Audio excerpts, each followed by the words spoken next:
Let's talk about injection enoxaparin. तर हे का इम्पॉर्टंट आहे, तुम्ही वॉर्डमध्ये गेलात ना तर भरपूर पेशंटचं फाईलमध्ये लिहिलेलं असते. एक ते ह्याचं ब्रँड नेम, एक ते इंजेक्शन क्लेक्झन एक येते किंवा लोयोनॉक्स म्हणून एक येते.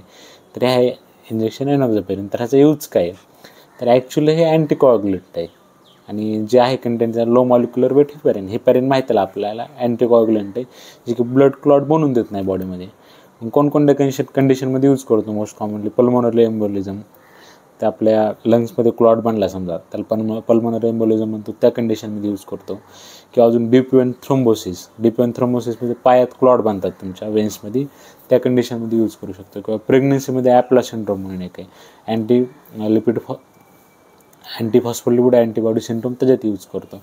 अजून ज्या ज्या कंडिशनमध्ये पण क्लॉट बनू शकतात की अशा कंडिशनमध्ये यूज केलं जाऊ शकतं. समजा आता मी मागे ते टॉकटसोबत आपण बघितलं होतं कार्डिओमायोपॅथी, तर त्या पेशंटमध्ये पण देऊ शकतो. किंवा अक्यूट कोरोनरी सिंड्रोम, हार्टमध्ये पण एखादं क्लॉट वगैरे बनायला असतील तर त्या कंडिशनमध्ये पण देऊ शकतो.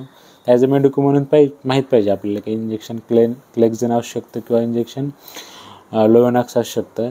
लो मॉलिक्युलर वेट हिपॅरिन आहे, एनॉक्सापेरिन कंटेंट आहे.